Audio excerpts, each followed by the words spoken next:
when you're in the deep end, you can't stop. You've got to keep swimming for survival.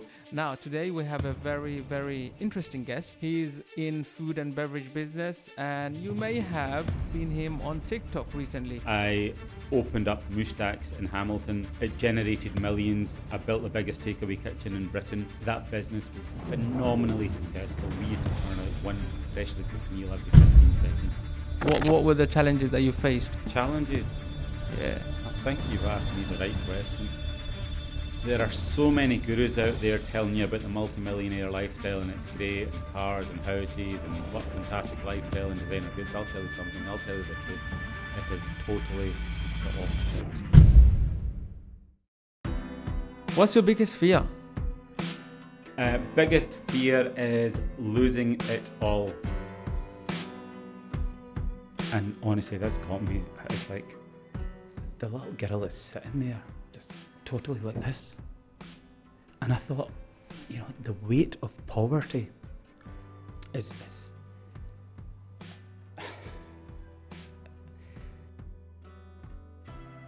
So what made you go into Accenture, and what were you doing? Money. So I was in second year law, and I looked at the Sunday Times Graduate 100 list. I looked at the Sunday Times top 100 graduate employers, and Accenture was number one. It had been number one for 5 years straight, and their starting salary for graduates back then was £40,000. Wow. And my law peers, if I'd continued down the law route, because I was studying law, was £16,000. So I thought, do I want to earn £16,000 or do I want to earn £40,000 with the chance of earning much more in London? So that's why I decided to move to London, and I got a job with Accenture. Wow. And what did your day look like? Day-to-day activities in Accenture? What were you actually doing? I did deliver IT projects for some of the biggest companies in the world: Barclays, Vodafone, London Stock Exchange, Lloyds Bank. And the biggest project I delivered was faster payments for Lloyds Bank. Before 2008-9. Is it CHAPS, what we call? Is that what it is? It's now faster payments. Okay. So back in 2008, if you transferred money to me online or via the bank, it would take 4 days to arrive. Oh, wow. And then the government brought out this regulation that the payment has to be immediate. So I was responsible for that project for Lloyds Bank. Amazing. Now, I want to go back in time. Mm-hmm. You said you grew up in Scotland, Edinburgh or Glasgow? Where? Glasgow, nice. In Hamilton, just outside Glasgow. Amazing. And what is your earliest memory of being an entrepreneur? Like, when did you realize you had that burning desire for entrepreneurship? Was it after Accenture or way before in your childhood? I think it was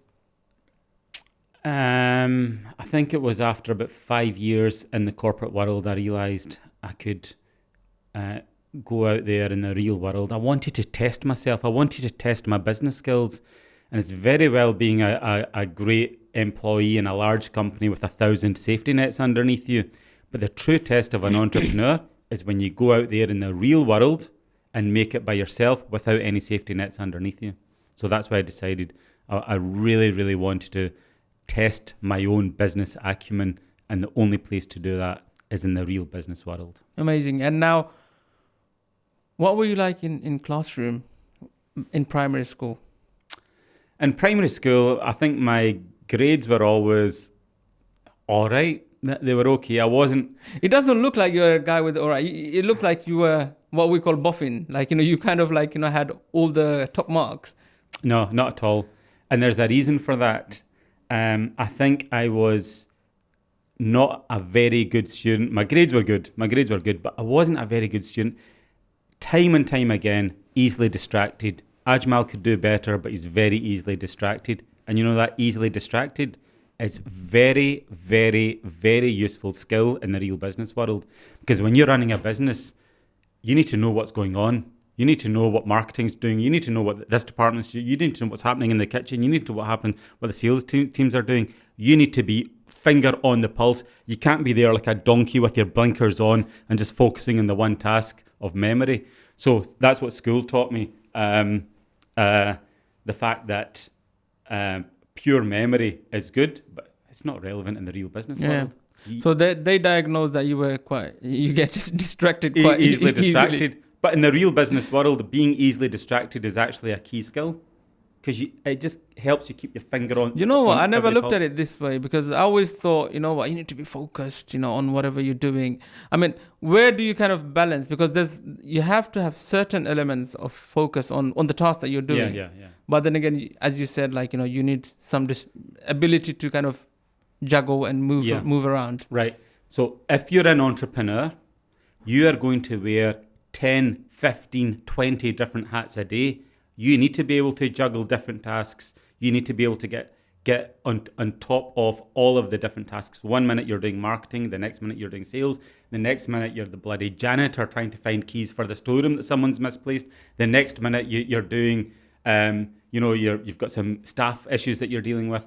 So being an entrepreneur, you have to put on many different hats. Wow. Now, in your young days, when you used to hang out with friends, what were you? Were you a leader, or somewhere in between, or follower? I think my big brother was a leader. He was the oldest of our cousin group of the mates that we used to hang around with. So naturally, he was a few years older and he had the age advantage. So he was the natural leader of our group. Where are you guys originally from, like your family background? Pakistan. Pakistan. Which part of Pakistan? Faisalabad area. Faisalabad. Nice. What do your parents say about you? What are the kind of observations they've made? I think my parents are very proud. Not just of me, of all my siblings. My brother's a doctor, my sister's a doctor, my other sister's a scientist, and I was a lawyer. And I think my parents, like many immigrant parents, they came to this country with very little money. They didn't know the language. They didn't have any savings. They didn't know the culture. And the only way they could see their way through this was pure hard work. And then fortunately, my dad knew, he had the foresight of thinking, if you really get the kids educated, it could be life-changing for them. So that's why he put so much emphasis on education for us when we were younger. I'll tell you something, my dad used to earn, this is maybe going back 45 years, my dad used to earn £200 a week, right, salary. And of that, he used to spend £60 on private tuition for my brothers and sisters. Wow. Yeah, that's a sacrifice. So you now might see my brother or sister, they're consultants in top hospitals. But I mean, all immigrant families had to make similar sacrifices like that. Are you the youngest or? Youngest. And what age bracket do you fall under? What age bracket? I'm 48. 48. So thank you for being very precise. You've already told us why you kind of quit your job at Accenture. Obviously, it was the burning desire to really kind of test your skills and put them to a test. Why? Like, how did pizza business come about? Like, why did you choose that? So I was brought up in the restaurant business. I've worked in restaurants from the age of 15. So when I moved to London, I was obviously working in the corporate environment, and I loved working with food. And I thought it's the one thing that I really know well. And that's why I decided to go into the food business. And also 8 billion people in the world think about food every single day. So you might as well start a business where there's plenty of demand. Okay. And you could have chosen something else, like, food related, but pizza. I'm sure there was a kind of logic behind pizza. So I started off in the Indian food market. Okay. I opened up Mushtaq's in Hamilton. It generated millions. I built the biggest takeaway kitchen in Britain. That business was phenomenally successful. We used to turn out one freshly cooked meal every 15 seconds. This thing was on a whole different level. Then lockdown hit. We closed the restaurant. And I thought, right, I've got some free time and energy. Right, let's start the pizza business. So the fundamentals of cooking a pizza or a curry are exactly the same. You still need good staff, good cooking equipment, quality ingredients, quality control, fast delivery, good customer service. The fundamentals of delivering a pizza are exactly the same as delivering a curry. So that's why I decided pizza is probably the best multi-billion-pound market to tap into. And think about it, Kazi. You've been in a group of people and you're thinking, where shall we go for a meal? when it comes to Indian food, there's always one or two people that say, "Oh, no, I don't like pizza. It's a bit spicy. I don't like curry. Sorry, I don't like curry. It's a bit spicy for me." But no one dislikes a slice of pizza. Have you ever met anyone who doesn't like pizza? Yeah. So it's a mass market produce, mass market appeal, and the market is vibrant. That's why I decided to move into the pizza business. And what year are we talking? Like, so Mushtaq launched when? 2009. Okay, it's not that long ago. Yes, 2009 to 2019, 20, and then during COVID, we opened up Boss Pizza. So Mushtaq still exists? Still exists, still going very well. But my focus now is in growing Boss Pizza. So Boss Pizzas came around since lockdown. Yeah. So, I mean, how many stores have you got now? So we've got 3 open just now. We're opening up 2 in London, 2 in Dubai, 1 in Zimbabwe. So we've been going for 3 years and we've opened up 4 stores, and you might think, well, that's a bit rubbish. That's not very good. But what we've done in the last 3 years, we have spent all of our effort building a solid foundation, and no one sees that. The distribution centre, the training facilities, the franchise support centres, operating models. We have spent all of our time building a solid foundation. So when we start to grow, it's like a skyscraper. You can scale very quickly and grow very big.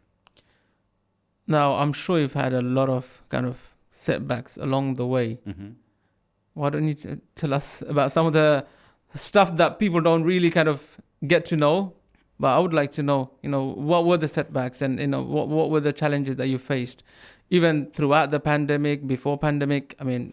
Challenges? Yeah. I think you've asked me the right question. There are so many gurus out there telling you about the multimillionaire lifestyle and it's great, and cars and houses and what fantastic lifestyle and designer goods. I'll tell you something. I'll tell you the truth.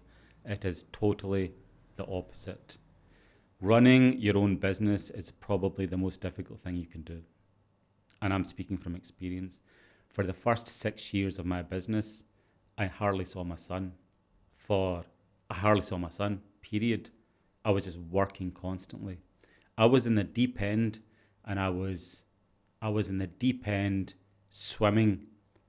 And then people might say, "Oh, you should take a break." When you're in the deep end, you can't stop. No. You've got to keep swimming for survival. So the business became incredibly successful, and I've sacrificed everything at this point. I've sacrificed everything for this business, so I've got to take it seriously if it wants to succeed. So the business was very successful, but it came at a massive personal cost. Didn't see my family, didn't see my child, didn't have a social life. So it was a lonely existence for 6 years. I've seen somewhere where you kind of, so your wife as well, kind of, you guys both kind of quit your jobs. Mm-hmm. Is that correct? Correct, yeah. So you kind of burnt all the bridges behind you and you just went all in. Yeah. And you said somewhere as well, like you mortgaged your house, or you kind of took every savings out. Everything. Put everything into that business. And see, the stakes were so high. You have to make it a success. There is no option. That's why we didn't take holidays. We didn't take any breaks. We didn't buy or treat ourselves to nice cars or anything like that. It was pure work for 6 years. And now, my God, what a transformation in our lifestyle. What were people saying though when you left Accenture, which is a very kind of from a kind of profile point of view, it was very good. It looked top tier job. Yeah. I left a top tier job to work in a restaurant, to run my own restaurant. That's crazy. People thought I was crazy, and even my parents are like, "Are you sure? You've just qualified. You've been to university. You've got the best. You've got a dream job." And you want to leave all that to run your own business. And they just couldn't understand it. No one could understand it. How long did it take for them to kind of grasp that, okay, he's onto something now? I think after about a year to 18 months, when the business was just operating on a whole different level, it was just growing so fast. Wow. And the sales were just beyond anything that my parents could have ever even comprehended. Wow. So, in terms of, obviously, how did your role in Accenture, how did that translate into what you were doing in Mushtaq? I think Accenture helped me immensely Because in Accenture, it's all about delivering a quality product. It's about systems. It's about training. It's about quality. It's about excellence. And all of those things, if you translate into a food business, are universal. You know, they're totally relatable. And I think moving into the restaurant business with such a professional outlook and approach really helped set our business apart from everyone else's. Now, I have one small request to make to you. If you would kindly subscribe to this channel. This will help us bring even bigger guests. So how do you maintain consistency? I mean, obviously, I know you're big on training. I mean, is training the answer to maintaining consistency, or do you still have to really have a very, very high expectation of your business? You've got to be in business. You've got to be consistent. You've got to turn up and deliver every day. It doesn't matter if you're tired. It doesn't matter if you're in a bad mood. It doesn't matter whatever's going on in your life. You've got to turn up and be consistent. And I'll give you an example. So when I established Mushtaq's to being the success it became, I would make up the spices for every single item of food that's being cooked in the business, right? And I would be in the kitchen alone at 1 o'clock in the morning, measuring out all of these spices to the gram, right? See that job? That job was the most boring, mundane task in my diary, but it was the most important because it guaranteed consistency for our product. But standing there at 1 o'clock, 2 o'clock in the morning, sometimes doing spices, I would only do them when no one else is in the kitchen because that's our intellectual property, that's our trade secret. So you had to do it during the night, so nobody... Yeah. Okay. Did that for 7-8 years, and only after 8 years I realized, maybe I could offload this, maybe I could delegate this to one of my trusted chefs who's been with me for 10 years. So now it's done by someone else, like a trusted chef. Yeah. What are there any risk mitigation plans in place if something goes wrong? Well, I guess you would jump in. Yeah. I mean, if it's not being done right, I would step in and do it. But I mean, I eat the food almost every other day, so we test the product at dinner time every day, so every other day. So amazing. Do you read any books? The only books I've never read a novel in my life, right? The only books I read are business books. Can you recommend a few? Yeah. So there's 3 that spring to mind. The best book that I have ever read in my life, and I read it in 2 days. My Sister's a Barista. Okay. I think it's by John Simmons. It's the story of Starbucks, how they grew from one store to being the global phenomenon they are today. And it's just fantastic because it tells you about the power of 3. There's 3 co-founders. Starbucks is the 3rd place. It's not a meeting place. It's not your home. It's the 3rd place. So there's lots of little lessons and business principles that I learned from that book that I applied to my first business. And it really made a big difference. So that's book number 1. Book number 2, Brand Failures. I think that's by Matt Haig. And again, in business, we've got the benefit of reading into history. Other big companies have made big mistakes. So that book is fantastic from learning what not to do in business. And my other favourite one is Brand Success. So it's the cousin, it's the sister book of that Brand Failures. So, I mean, all the business lessons are laid out for you, good and bad. So I think it would be foolish not to tap into that wealth of knowledge. And there are some people who might say, you know what, like, they don't like to read books. I mean, business, entrepreneurship and reading books or listening to books, for me, it's very important. But I guess from what I understand from you as well, it's very crucial. Crucial, but now you've got TikTok and you can get business bites, you can get business lessons in 30 seconds. I've learned a lot from you. Oh, thank you very much. And that's how, I guess, come across your profile. And I guess what I understood from your TikToks was it's all about cost. One video that I think did really well was the pizza cost. Yeah. How did that idea come about? Were you thinking that this video is going to do well? Right, so that video's had millions of views. Yeah. It's the profit margin in each pizza, right? I wanted to bust the myth out there. People think anyone running a business, they're massively successful, they're rolling in the money, You make so much money, it's incredible. But no one actually realised the profit margins are so thin, and you have got to work so hard to even make a decent living. And that was the purpose of that video, to highlight exactly how much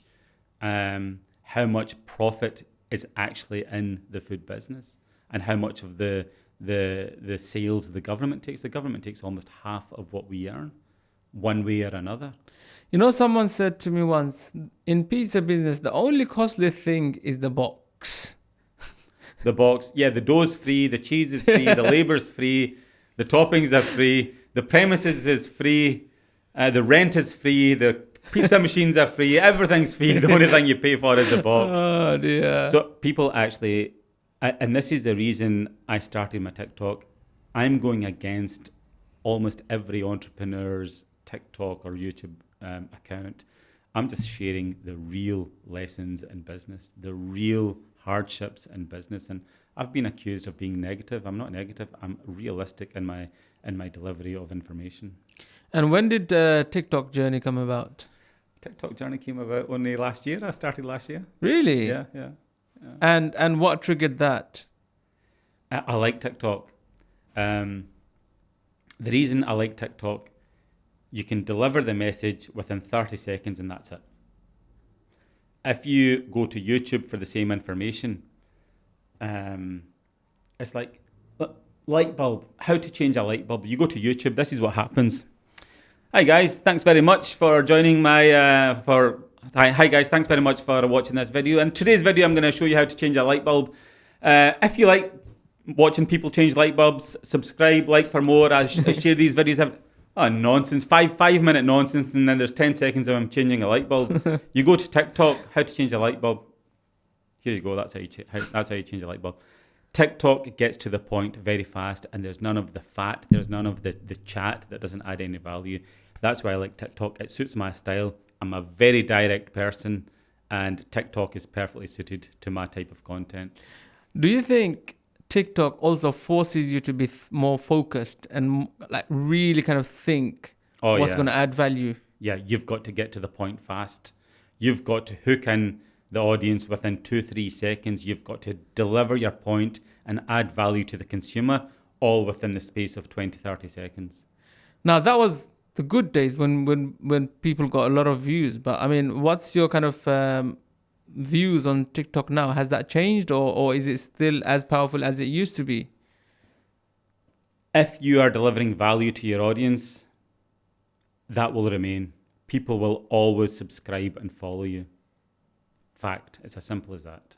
What's your current following? I didn't check recently. Well, I started off within 6 months. I was up to like 40,000, and then I took a 6-month break. But I've just started up again, so I'm up to about 50,000. Why did you take a break? It's hard. Filming is hard. When you've got to do everything else as well. I'm running multiple businesses. I've got a family. I like to have time off now.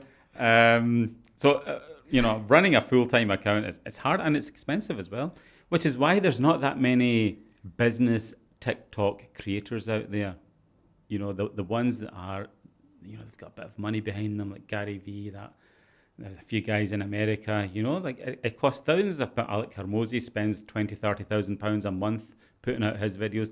It costs a lot of money, and you'll know this as well. Yeah. It's not cheap to rent out these podcast studios and get them edited and put the clips out. It's thousands of pounds a month. Yeah, it costs money, yeah. So I took a wee break, and now I'm back in the game. Do you do everything yourself, or do you have a team around you that does all your contents, or how does it work? So I've got the knowledge comes from my brain, but the technical setup, the cameras, the HD, 4K, whatever it is, the editing is all done by my team. Nice. I saw one video where you were talking about your house. Mm-hmm. And it's very impressive. I mean, I hope we can share that video on the screen. It's a really big, tall ceiling, and you had to have the kind of handrails a certain size. Like, why did you want to do it? That staircase is the centerpiece of my house. So my house is nice. So I think it only makes sense that the centerpiece of the house is as grand as it could be. And I've always fancied having a really grand palatial staircase. And that's the reason I went for that. That took 2 years to put in.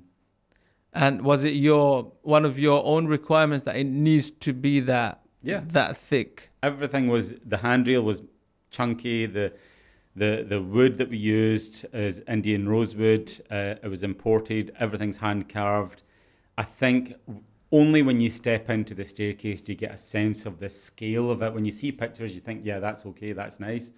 But only when you step into the space, you actually get this. The sense of scale is phenomenal. It's beautiful. Have you always had that house, or is it after the successes that you've recently had? I bought it after Mushtaq's was running for about 5-6 years. So I've had it for about 10 years now, 10, 11 years. Amazing. And that's the thing. Running a business is incredibly hard, and stressful and challenging. But the good thing is, if you work your backside off and get through it for a few years, on the other side, that's where the riches are. You don't just make money after 6 months of running a business. You have to be at it for a good few years consistently. Then you make your money. So what would you say that time frame should be? Like from a startup, from starting till where they reach some sort of kind of cruising altitude, in running their business. Obviously, it's never autopilot for sure. But what would you say a time frame that it takes from startup till some stability? Right. Year one, you're going to earn nothing, right? Because everything you're earning, you're putting back into growing the business and establishing it. Nobody knows who you are. So you've got to work super hard and spend all of your resources telling people who you are and what you offer. Then after about 18 months, if you've been just banging the marketing drum consistently, after about 18 months, you really start to gain momentum. And then year 2, 3, that's when you start to business really starts to take off. So for me, that was the route. And it was after year 4 that really the business just started to fly. And then after year 6, 7, it sort of plateaued, and it's just been fairly steady since. It's been very steady since. When you hire someone, what are the things that you look for? Attitude. Nothing else. Is that all? That's it. Take raw talent and attitude, and I train the rest. If you come in with a really miserable attitude and a poor work ethic, I'm not your man, right? If you come to me with a great attitude and maybe you're a little bit weak in your communication or all of those other skills, I don't care, because I can train them up and I can mold you and help you grow into the role. So attitude is the one thing I look for above anything else. So obviously when you're scaling any of your businesses, obviously you need loads of people. Yeah. How would you make sure you're getting the right attitude? Because me being an entrepreneur, it's really difficult to hire, right? Yeah. This is one thing I learned from Accenture. Accenture they recruit tens of thousands of graduates every year across the world. And all of Accenture is homegrown talent. It's people that move up the ladder. That's exactly the same in my business. Everyone starts at the bottom doing the worst jobs possible, and then from there they're moved up the ladder. So you can actually identify someone's attitude from doing sort of menial tasks very easily. So we've got a number like order packing. You might think order packing is just a bit of a rubbish job. It is, right? But see, in that one job, I can tell more about that person's work ethic, their attitude, their speed, their eye contact, their smile, than I can in 1,000 hours of interview. How long does it take for you to kind of assess someone, if they have the right attitude or not, if you're interviewing them? Oh, you can find out within, if they're actually working. You can tell within a week, if they've got potential or not. So if anyone asks, if we've got a role, we don't sit in an interview. We just say to the rest of the team, right, guys, we need to expand. Does anyone know any friends that are looking for a job? The answer is usually yes. Bring them in for a couple of weeks. Someone else is on holiday. Bring them in for a couple of weeks. That's just their test. See if they do well in that couple of weeks, we'll keep them on. If they're not, then we'll just say, right, thanks very much. You're here for a couple of weeks. Your couple of weeks are up. Thanks very much for everything. Goodbye. When you're interviewing someone, if they're not doing the trial, obviously trial is one way. If you are meeting someone, how do you assess? Are there any particular questions that you would ask, or is it you're purely observing their movements? I think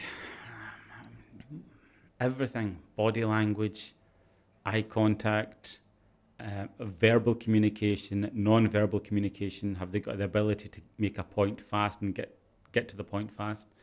So that there's a whole host of things.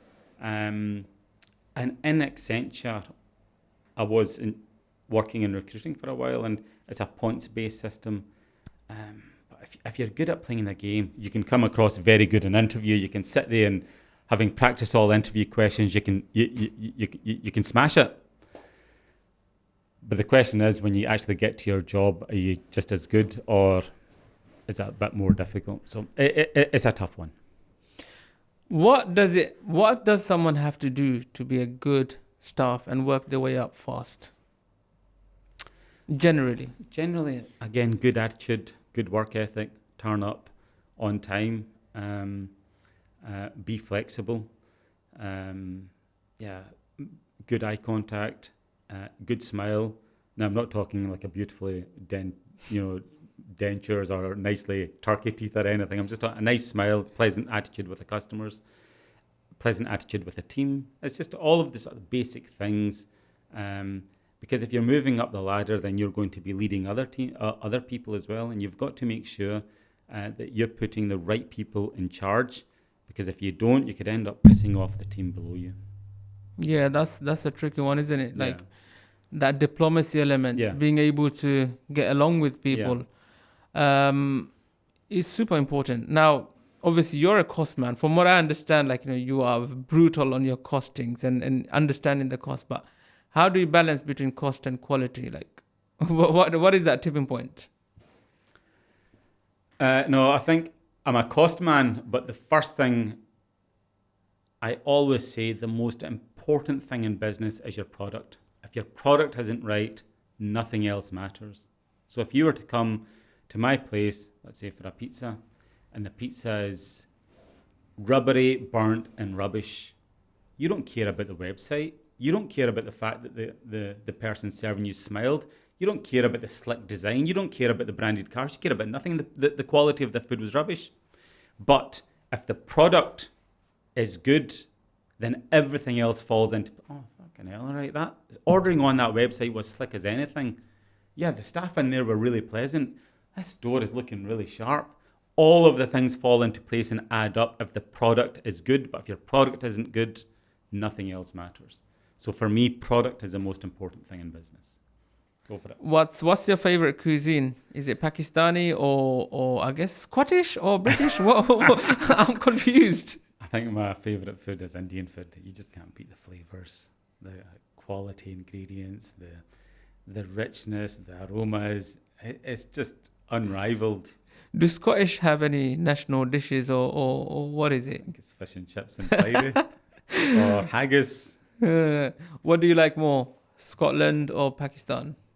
Well, Scotland is my home. I've been to Pakistan twice in my life, once for 4 weeks and once for 3 weeks. My parents are from Pakistan, and that's the only connection I have, but I consider myself Scottish, and my home is in Scotland. Amazing. Asda or Waitrose? Asda. We don't have a Waitrose in Hamilton. if there was one. If there was one, listen, I'm not a food snob. For me, a carrot's a carrot. You know, like a bottle of Coke is a bottle of Coke. I'm not snobby or. Thankfully, I'm very secure. I don't care what people think of me. So if I need to go and pick up a bottle of Coke, I don't care where it is. It's just if it's there, I'll go and pick it up wherever is convenient for me. Nice. Now, what's your biggest fear? Biggest fear is losing it all, because in business things can change. Like, look what happened with COVID. You know, something else could come out of the blue and totally unravel everything you've worked hard for years. And you see business failures every day all around you. One day a business is doing really well, and within a few months it's collapsed. So I think my biggest fear is just making sure that my finger is on the pulse and the business remains a success. Android or Apple? I used to be Android, and now I'm Apple. God has guided you. What's that one word like that you hate about your job? What's that worst thing about your job? My current job, Yeah. there is no off button. You are on 24/7. You don't have a weekend. You don't have the evening free. You hardly have any holidays. You're mentally switched on 100% even when you're not at work. And only entrepreneurs in my position would understand that, and no one else will. What does so your wife is kind of all in with you? Yep. I mean, does she support you when you're away, or does she have those moments and why are you like so busy for? I've got a wonderful wife. She's very supportive. She doesn't work in the business now, obviously, ever since we've had children. But my wife is very supportive. And I think I'm seeing so much stuff on TikTok and this dark feminine energy. You know, there's a few women that are teaching how to manipulate men and get the maximum money out of men. The one thing I would say to every man out there is if you want to make it in life, make sure you get a good woman, because a good woman can make or break you. 100%. I agree with you. My wife, for example, is very supportive. Arrive home, food's cooked, house is clean, she's looking after the kids, she's got a smile on her face. If I say, listen, I want to risk X amount of our life savings on a new business venture, she'll support that.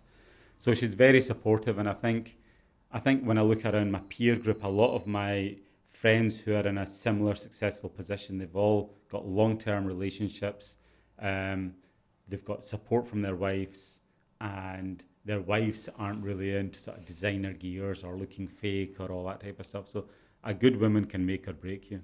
It's interesting you mentioned that about feminism movement and teaching women to, behave in a certain way. I mean, what's your general view on this? I mean, how are we... I mean, for me, the way I look at it, it's going to get worse and worse. Yeah. I think I'm grateful I'm 48 and I'm not dating. Imagine dating today, it would be horrendous for young guys, because all you need to do is the girls are competing against guys. If you're 18, 19, 20, you're competing against guys that are established, 25, 30. They've got maybe their own properties, their houses, they're living in Dubai or whatever. They just need to DM the girls on Instagram and fly them out there. So that's what young guys now are competing with. It's very, very difficult. Wow. Scary. Yeah. What are the quotes that inspire you daily? The quotes that inspire me daily: leadership, know the way, go the way, and show the way. That's one of my favorites. Know the way, go the way, and show the way. Yeah. That's how you command maximum respect. As a leader, you've got to be respected, not liked. And if you know what you're talking about, bang, the team listen to you. They've got the utmost respect. So even when I was working in Accenture, or even for my own businesses, if I ask you to do this task in this much time, that's not hot air. I've already been down that path. I've delivered the same task in the same amount of time. So that's one of my favorite quotes.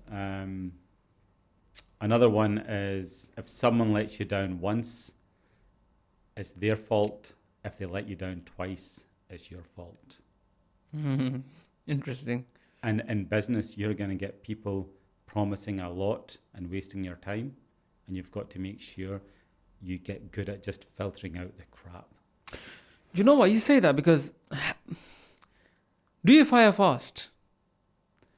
Yeah. If I have How long does it take for you to kind of realize, you know what, this person is not kind of adding the value that I need them to add, and they need to go? And they may be one of your, I guess, they were once one of your top, I guess, allies. I've not done much firing in my life, fortunately, because I'm very careful in the recruitment process and who we let into the team. It's a bit of a closed club. But in the early days, I had to fire. I didn't fire fast. I fired at lightning speed. Lightning speed? Super fast. If I detected someone wasn't on the same page or working against me, there was one guy who was working against me. I'm making business. I've just invested my life savings. I've given up my job. I've put everything in this business, and I want this business to go in this direction. And this one chef is actually working against me. And he's actually creating cliques and telling the staff to not do that and make it more difficult for me. I just had to get rid of him straight away. I'm not tolerating that type of energy. Now, chefs in a restaurant business is difficult to deal with, isn't it? Notoriously. And how do you deal with it? Well, again, now I bring in my own chefs, raw talent, and I train them to my system. So you don't look for experience even in chef? No. So you build them up? Yeah. Okay. What annoys or irritates you the most? There must be a few things that really gets on your nerves. Pointless discussion is a waste of time. Who is the greatest of all time, Messi or Ronaldo? I don't give a fuck. And the reason I don't, because that's a pointless discussion that's got no meaningful outcome. If it's Messi, okay. If it's Ronaldo, okay. And what I'm seeing more and more is these pointless discussions. What is a woman? I don't give a fuck, right? I'm too busy over here focusing on my business and building a life for me, my family, and my kids. So I waste very little of my time getting involved in these debates and discussions that really add no value to me or my business. What's your biggest weakness? Weak? It sounds like I'm interviewing you like for a job or something. Yeah. I trust you. I'm not. Weakness. I'll tell you what my weakness was back in the day in 2010, 11, 9. I've just invested my life savings into this business and it's very easy. And that was the rise of TripAdvisor, and all it would be is, oh, this place is rubbish. You'd always get one or two people and see those reviews, those negative reviews in the early days, they would really hurt. They would actually distress and upset me, like really. Now, fast forward 10 years, we know about trolls and we know about how to handle negative comments. There's a lot of, commentary out there on that. But back in the day, it was all brand new. So if someone made nasty comments, I would take it personally. So that was a big weakness. But now I've learned, like you take 1,000 people, and show them the most beautiful thing that you can imagine. There will always be one or two people that think, no, that's rubbish. So you just can't win. You cannot please everyone. Dear viewers and listeners, I hope you have been enjoying this episode so far with Ajmal Mushtaq from Boss Pizzas. If you have been enjoying, don't forget to subscribe, like, comment, and of course share with anyone that you feel will benefit from this show. Those trolls that you mentioned, are there trolls that are doing on purpose, maybe a competing business or from the locality? Is that a thing? Yeah. So what I realise now, a lot of those trolls in the early days were competing businesses, because we actually moved in and we shook up the market and dominated. So a lot of business owners used to rip down our business, our billboards, write negative reviews. They just couldn't tolerate the fact that our business was doing well. But now I've just learnt to, there's trolls for everything. That is crazy, like ripping up your billboards and advertisements. That is madness. Yeah, that is another level. Billboard, these cost thousands of pounds, and then you go drive past the next day and someone's ripped them off or peeled some of it off. It would just be crazy. I'm very keen, like, because you're saying all of this and it resonates with me, because we've recently opened up a fast food restaurant just downstairs. Right. And I think we've had similar kind of situations, but I think it's kind of stabilizing those trolls. It happens a lot when you start off a business, but see, after a few years, you're established, and then I don't know what it is. People feel the need to comment so rigorously on a new food business. Cut these guys some slack.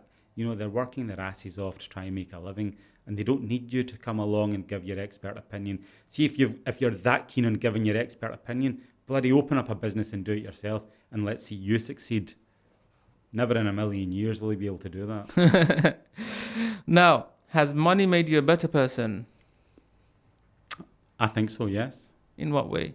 In what way? When I go on holiday, I take at least £3,000-4,000 spending money. But that's not to spend on me. I'm blessed. I've got everything in life, right? When we go to Turkey, we don't need shirts or shorts or watches or anything. You've got everything here. I take £3,000-4,000 every holiday I go to, and I give that money to people who are invisible to holidaymakers. See the guys that are doing the gardening in the searing 45-degree heat. You know, just slipping them some money. The kitchen porter asked, and I was in the Hilton in Dalaman, and I said to the restaurant manager, "Can I see your kitchen?" That was just an excuse. I didn't want to see the kitchen. Showed me around the kitchen. When I got to the pot wash area, I slipped the guys the equivalent of a month's salary, and I just slipped it to them quietly. And that gives you such a sense of reward. I was in Tunisia, driving along the beachfront, and there's these two women in hijabs, right, pulling wheelie bins. They're the bin collectors.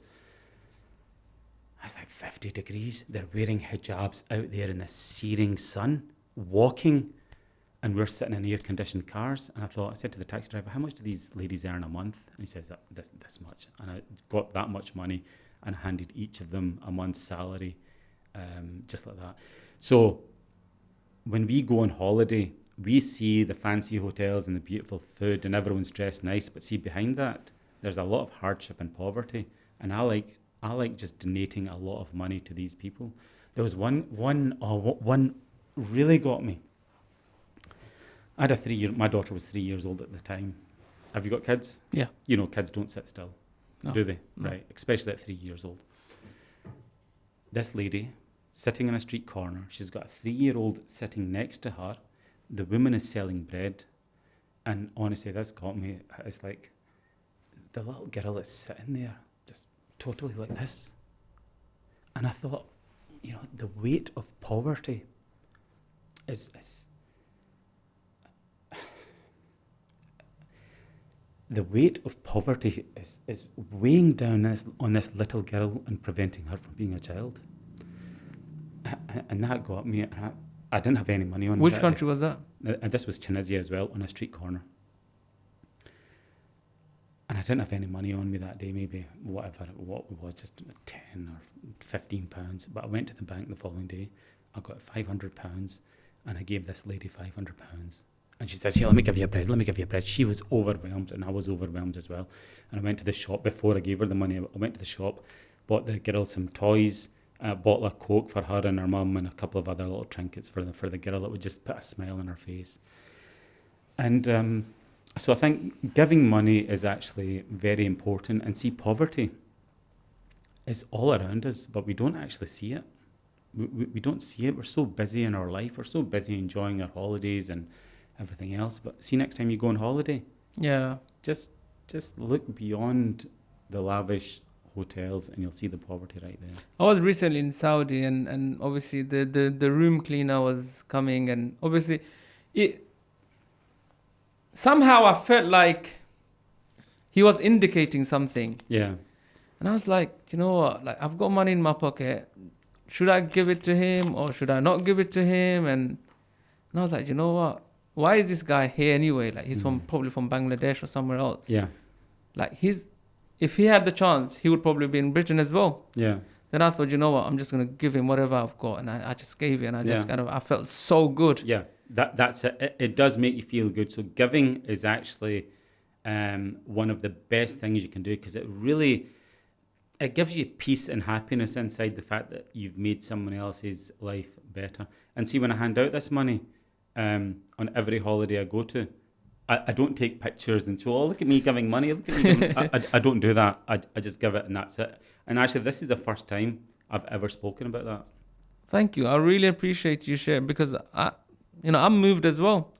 Yeah. And I think I share similar kind of, I suppose, traits, and I feel the same way. Yeah. Now, is this because you're a religious man, or is it because you're just a human being and who cares for another? Just human. I'm a human. I'm not very religious. I believe in doing the right thing and helping others. Now, last few questions. Did you ever turn down big boys in any of your negotiations or any deals? Yeah. And so how did it go down? So we've had investors offering us lots of money, and I've had this for years now, and I've always maintained I'd rather own the majority of my business and maintain control, and I'm quite comfortable with that. See, the thing is, I'm successful, but I'm also very content in what I've got. So I've got this much, and if I've got that much, it's not going to make me that much happier. I'm at the stage in my life where I've got X number of properties. If I've got X more, it's not going to make any difference. The headache's going to increase, but the quality of your life is not. Amazing. And give me an example of a deal that you've done that has proven to you to be most valuable. Like, can you give us any specifics, how that went about? So I think opening up Boss Pizza has just been a phenomenal business success for me. We're on the cusp of selling 100 franchises, which will bring us in £1.3 million, and most of that is net profit. There's no expense going out against that. And then we're opening up branches. We aim to have hundreds of branches throughout the UK very quickly. So this is a very scalable business. It's highly profitable. And for the first time in my life, I feel I'm on the cusp of something massive. So what is your business? I mean, what differentiates you? Like, for example, I've been seeing Fire Away Pizza. That's kind of growing quite rapidly. How does that compare your business model to theirs, or say like the likes of Domino's? Like, what is it? What's different about Boss Pizzas? We're bigger, better, and tastier. That's a fact. I need to try it. I feel like tasting it right now. That's a fact. So we're 40% bigger, 50% better price. Bigger as in the size of the pizza? Yeah, okay. So it's 40% bigger. The price, we're half the price, so 50% cheaper. And we've got 33% more tastier options. So we've got spicy Italian, base sauce, barbecue, and the classic ones. We've got more options, bigger, better, tastier. That's the strapline. And the idea is we're tapping into the Domino's market. We're not interested in competing with anyone else, Pizza Hut, Papa John's, all the local Indian pizza shops. No, we're interested in chasing after Domino's. We are going toe to toe with Domino's. Are you going to make any unique flavors like Indian based, Yeah. I suppose? I think in business, you've always got to innovate and give the customers something new. So I think that's what we're going to be doing. We're every 6 weeks, 8 weeks, we'll be launching a new flavor pizza, something with a bit of a twist. You've got to, all the big brands do it. You've got to do it as well. I like the sound of that. Spicy pizza. Keeps things fresh, yeah. Now, do you have a physical routine? I mean, you look quite fresh. You look quite healthy. I mean, how do you kind of maintain that? I play football twice a week. And that is very, very important for me. I've got good groups of people there. How long have you been doing that? All my life. I've been doing it for the past 10 years, but after I moved back to Scotland, I've been playing football twice a week for the last 10 years.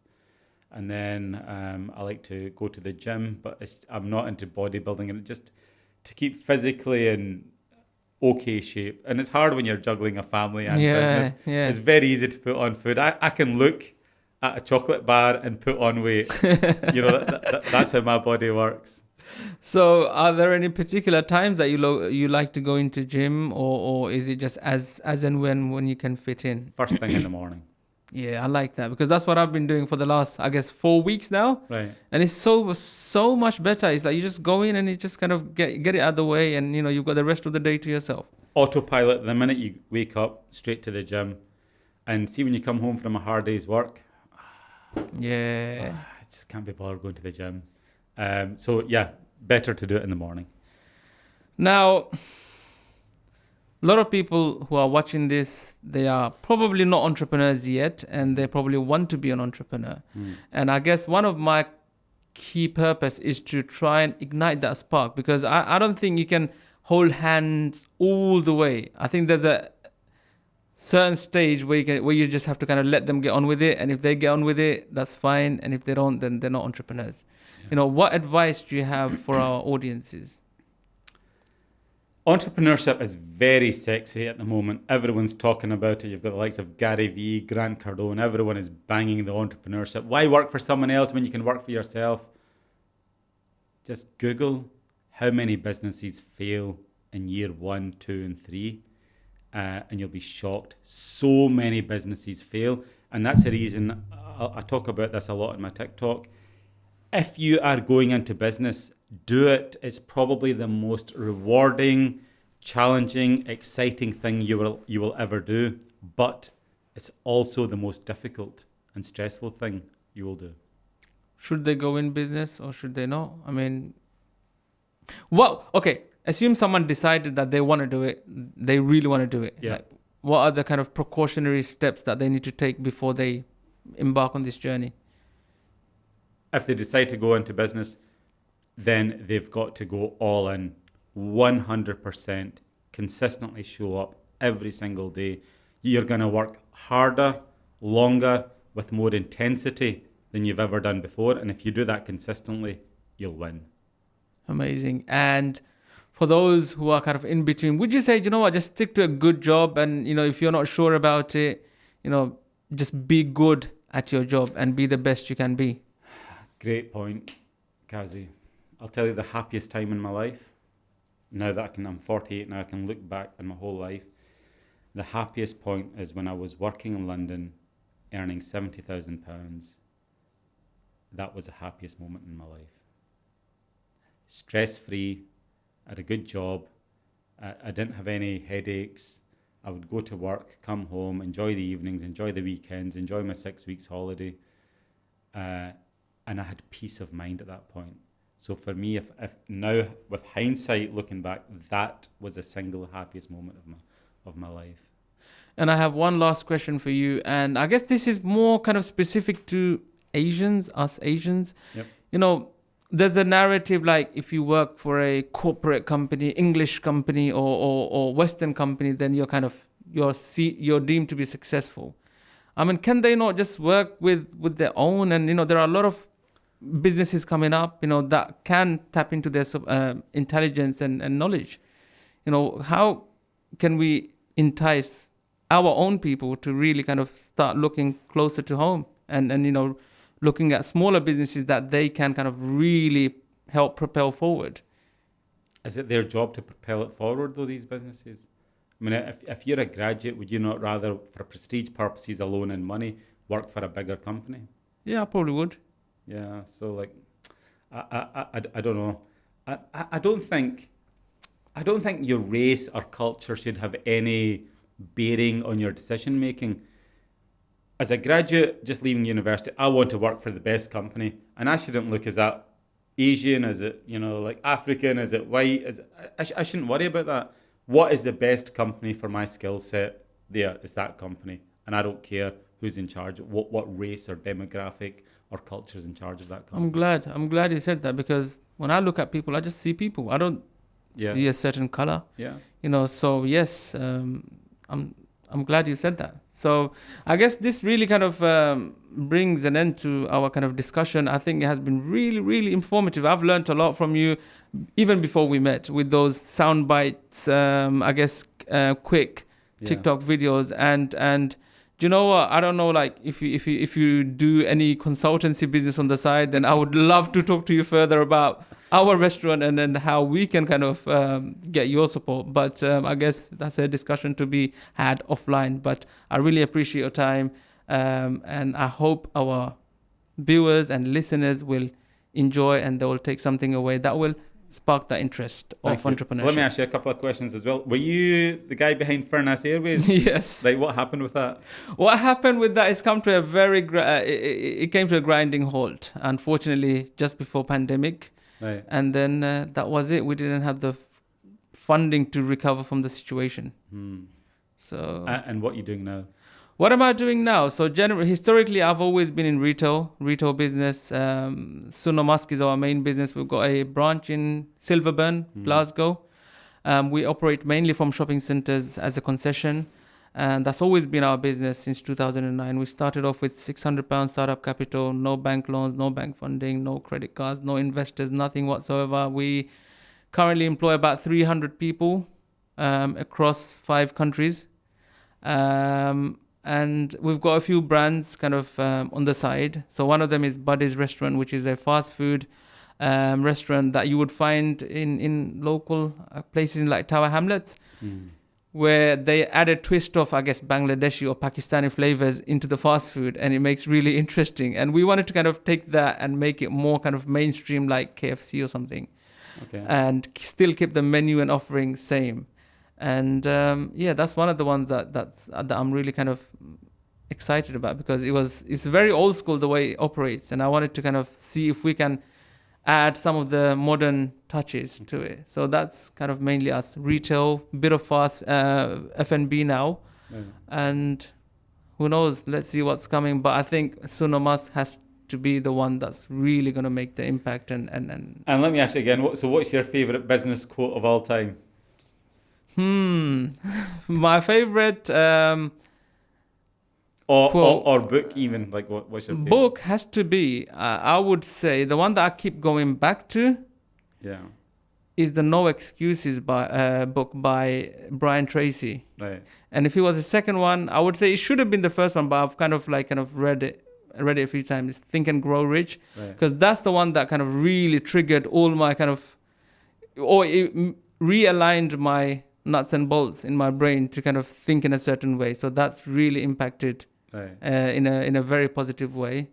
And I suppose the other book that I really like is The 48 Laws of Power by Robert Greene. No, I don't agree with all the laws, but I guess it's good to know like they're kind of getting used by various people, so you're kind of aware of the situation. Quote wise, do today what others won't, so you'll have tomorrow what others don't.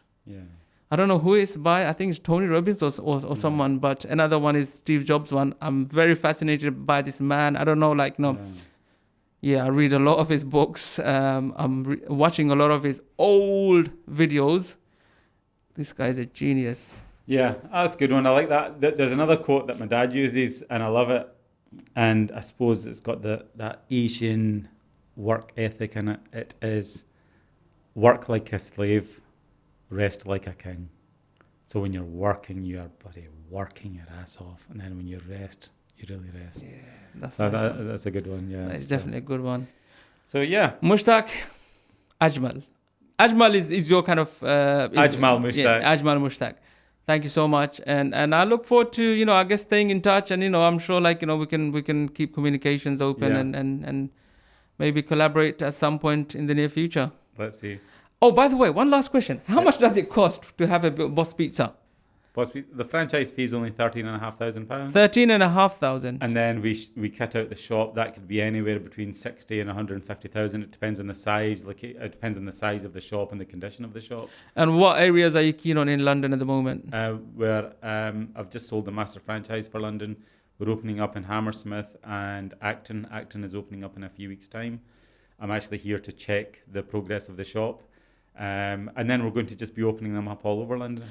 So is it a master franchisee that's taken the whole of London? He's taken the whole of London. And now what I'm doing is I'm selling the master franchise regions for other major hubs in the UK. The idea is I don't want to be running around opening up the stores, or I don't want my team to be doing it. So let's have 4, 5, 6 strategic partners all throughout the UK, and they're responsible for developing their own regions.